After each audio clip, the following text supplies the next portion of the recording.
جناب حضرت ابراہیم خلیل اللہ علیہ السلام کی یہ عظیم قربانیاں اور آپ کا ان امتحانات سے گزر جانا اور رب قدوس کی رضا اور خوشنودی کے لیے ان تمام آزمائشوں اور ابتلا سے گزر کر امت مسلمہ کے لیے یہ پیغام ہے: اے امت مسلمہ، ہم نے رب کے حکم کے سامنے اپنی جبین نیاز کو جھکایا۔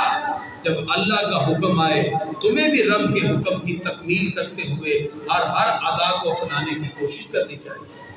ان اداؤں میں ایک ادا سنت ابراہیمی کے طور پر قربانی ہے۔ گرامی حضرات، اللہ رب العزت نے قرآن مجید فرقان حمید میں متعدد مقام پر قربانی کا ذکر کیا۔ خالق کائنات ارشاد فرماتا ہے کہ جب حضرت آدم علیہ السلام کے بچوں نے اپنی اپنی قربانیاں پیش کی تو اللہ رب العزت نے ان کی قربانی کو قبول کیا۔ تو حضرت حابیل علیہ السلام نے قابیل سے کہا: انما یتقبل اللہ من المتقین، یہ قربانی اللہ تعالیٰ متقین سے قبول فرماتا ہے۔ چونکہ اللہ کی بارگاہ میں نہ گوشت جاتا ہے نہ خون جاتا ہے، رب کی بارگاہ میں پہنچتا ہے تو بندے کا تقوی اور پرہیزگاری پہنچتی ہے، اخلاص پہنچتا ہے۔ اس لیے اللہ تعالیٰ قرآن مجید میں فرماتا ہے: فَصَلِّ لِرَبِّكَ وَانْحَرْ، پیارے محبوب نماز بھی پڑھی اور محبت بھری قربانی بھی دیجیے۔ گرامی حضرات، آقا دو جہاں صلی اللہ تعالی علیہ وسلم نے ارشاد فرمایا: من کان لہ سعۃ، جس کو اللہ نے وسعت عطا کی، اس کے پاس مال ہے، وہ صاحب نصاب ہے، لیکن اس کے باوجود ولم یضحی، وہ قربانی نہیں کرتا، آقا علیہ السلام فرماتے ہیں: فلا یقربن مصلانا، اس کو ہمارے عیدگاہ کے قریب آنے کی بھی اجازت نہیں۔ اس سے پتہ چلا کہ انسان جس کو رب نے مال دیا ہے وہ اللہ کی راہ میں قربانی دے، اور اگر کسی کے اوپر واجب نہیں وہ بھی دیتا ہے تو اس کے لیے بھی بہتر ہے۔ ایک صاحب نے پوچھا کہ ہم 3 بھائی ہیں، ہم میں سے کسی پر واجب نہیں ہے، لیکن ہم چاہ رہے ہیں کہ 4-4 ہزار ملا کے 12,000 کا حصہ ڈال لیں، تو کیا قربانی اس طرح ہو جائے گی؟ استحساناً یہ جائز ہے۔ وہ تینوں ملا کر پیسے کسی بڑے بھائی کو یا جس بھائی کو کہیں جی آپ اپنی طرف سے کر لیں، وہ ایک کرے گا، باقی گوشت بعد میں تقسیم کر لیں، اس طرح قربانی ہو جاتی ہے۔ قربانی کیا ہے؟ یہ گویا کہ اسلامک ویکسینیشن ہے۔ جب موسم بدلتا ہے تو ڈاکٹر کہتے ہیں آپ ویکسینیٹ ہو جائیں، آپ یہ دوا لگا لیں، کرونا آیا ہوا ہے، لوگ کہتے ہیں ویکسین لگوائیں، کیا ہوگا جی؟ اس سے اب بیماری آپ کو نہیں لگے گی۔ ایک اسلامی ویکسینیشن ہے، یہ اسلامک ویکسینیشن ہے۔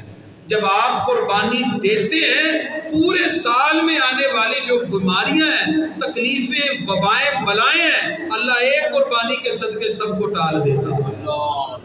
بہت سی بیماریاں، بلائیں، مصیبتیں آتی ہیں جو انسان کے وہاں گمان میں نہیں۔ آج بندہ 12,000 کی قربانی نہیں دے رہا، پھر 20,000 کا ٹیکہ لگوا رہا ہوتا ہے۔ کیوں؟ فرمایا یہ اسلامک ویکسینیشن ہے۔ یہ ایک ایسا صدقہ ہے کہ جب خون بہتا ہے اللہ کی بارگاہ میں قبولیت کو پہنچتا ہے، اور سرکار فرماتے ہیں جس نے اخلاص سے قربانی کی، یہ قربانی جہنم میں جاتے ہوئے اس کے لیے رکاوٹ بن جائے۔ اتنا اجر اور ثواب اس میں رکھا گیا۔ اسی لیے گرامی حضرات، نبی کریم صلی اللہ تعالی علیہ وسلم کے صحابی حضرت عبداللہ ابن عمر رضی اللہ تعالی عنہما سے پوچھا گیا یہ قربانی کیا ہے؟ فرمایا ضحى رسول اللہ صلی اللہ علیہ وسلم، آقا علیہ السلام نے قربانی کی، اور قیامت تک پھر مسلمان اسی طرح اپنے آقا کی ادا کو زندہ کرتے ہیں۔ لہذا گرامی حضرات، قربانی ہر مسلمان صاحب نصاب پر فرض ہے جو استطاعت رکھتا ہو، جس کے پاس تقریباً میکسیمم آج کل ریٹ جو ہے سونے کا پھر بڑھ گیا ہے، 85,000 روپے ہے جس وقت، جس کے پاس اتنی رقم ہے اس کے مطابق اس پر قربانی واجب ہو جائے گی، اور وہ اپنی طرف سے گھر میں جتنے لوگ ہیں صاحب نصاب وہ اپنا اپنا قربانی کریں گے۔ چھوٹے جانور میں ایک بندہ ہوگا اور بڑے جانور میں زیادہ سے زیادہ 7 ہیں، کم سے کم 4، 5، 3، 2 لوگ بھی مل کر قربانی کر سکتے ہیں۔ بڑے جانور میں جتنے بھی حصے دار ہوں گے، کسی کا حصہ 7 میں سے کم نہیں ہو سکتا۔ اگر کسی نے 7 میں سے کم ڈالا تو کسی کی قربانی بھی نہیں ہوگی۔ اس بات کو ذہن میں رکھیے۔ جیسے اگر ایک جانور 70,000 کا ہے تو ایک حصہ 10,000 کا بنا، لہذا اگر کسی نے 10,000 سے کم پیسے ڈالے تو کسی کی بھی نہیں ہوگی۔ یاد رکھیے جب بڑا جانور کیا جائے اس میں تقسیم کا طریقہ تول کر ہونا چاہیے۔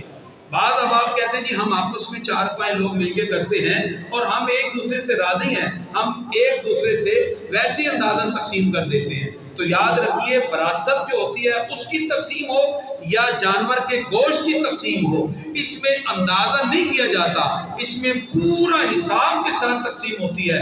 اگر وہ لوگ آپس میں راضی بھی ہو جائیں، اللہ اس کا رسول پھر بھی اس پہ راضی نہیں ہے۔ اس کی رضا اسی میں ہے کہ آپ اس کو مکمل طور پر 7 ڈھیریاں بنائیں اور 7 ڈھیریوں میں سے اس کے بعد پھر آپ کے لیے 2 آپ کے، یہ 3 آپ کے، جس کے ہیں، پھر اس میں تقسیم کر دیا جاتا ہے۔ گرامی قدر، جانور کو جب ذبح کیا جائے اس میں بہت سے لوگ اذیت کی طرف چلے جاتے ہیں۔ جانور کو ذبح کرنے سے پہلے پانی پلائیں، چارہ کھلائیں۔ آقا دو جہاں صلی اللہ علیہ وسلم جب ذبح کا وقت آتا، حضرت سیدہ کائنات فاطمہ الزہرا رضی اللہ تعالیٰ عنہ کو قریب بلاتے، بیٹی یہاں کھڑے ہو جاؤ، اور پھر ذبح کیا جاتا اور دعا کی جاتی۔ تو یہ طریقہ کار ہونا چاہیے، اور اس میں کم از کم اس بندے کو آپ ذبح کے لیے کہیں جو ان تمام چیزوں کو جانتا ہو، وگرنہ جانور کو اذیت پہنچانے کی اجازت نہیں۔ ایک جانور کے سامنے دوسرا جانور ذبح کرنے کی بھی اجازت نہیں، اور ذبح کرنے سے پہلے ہمیں اس کو پانی پلا کر، یہ سارے اصول کے مطابق، چونکہ اسلام تو ہے ہی محبت والا دی، اور اس کے اندر جو شرع کے اندر حکم دیا گیا کہ 3 رگیں ہوتی ہیں، حلقوم ہے جہاں سے خون نکلتا ہے، اور اسی طرح ودجین ہے جہاں سے خون کا سرکولیشن ہوتا ہے، تو حلق سے، اور اسی طرح باقی جو حلق سے جڑی ہوئی جتنی بھی رگیں ہوتی ہیں اس کو شرع کے مطابق ایک ایک کر کے کاٹا جاتا ہے۔ یہ جو ایک دم کاٹ کے منکا توڑ دیتے ہیں، اسلام میں اس کی بھی اجازت نہیں۔ بہت سے فاسد مادے جسم میں رہ جاتے ہیں۔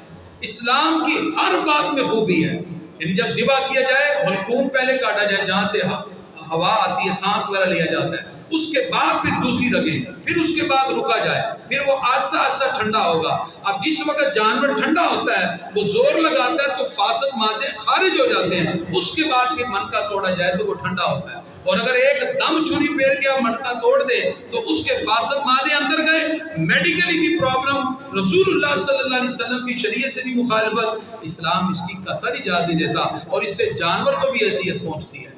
تو یہ سارے وہ پیرامیٹرز ہیں جو ہمیں اسلام نے دیے، اس کی تفصیلات اور ڈیٹیل کتب فقہ کے اندر موجود ہے، آپ اس کو پڑھ سکتے ہیں۔ اور اسی طرح جب گوشت کی تقسیم ہو، بہتر یہ ہے کہ اس کے 3 حصے بنائے جائیں، ایک حصے کے 3 بنائے جائیں، ان میں ایک اپنے لیے، دوسرا عائزہ و اپنی قربا کے لیے، اور تیسرا غربا کے لیے۔ اس انداز میں تقسیم کی جائے تو یقیناً اس انداز میں تقسیم پر عائز و اقربا بھی خوش ہیں، صلہ رحمی بھی ہے، غربا کو بھی حق ملا، اور اپنے گھر کا جو حق ہے وہ بھی ادا ہوتا ہے۔ تو یہ وہ بنیادی مسائل ہیں جسے ہم نے اس انداز میں اپنے دلوں میں تازہ بھی رکھنا ہے، اور کوشش کرنی ہے شریعت مطالعہ کی پاسداری کرتے ہوئے سنت ابراہیمی کی تکمیل کے ساتھ ساتھ اللہ اور اس کے رسول کی رضا اور خوشنودی کو تلاش کریں۔ دعا ہے رب قدوس کی بارگاہ میں اللہ تعالیٰ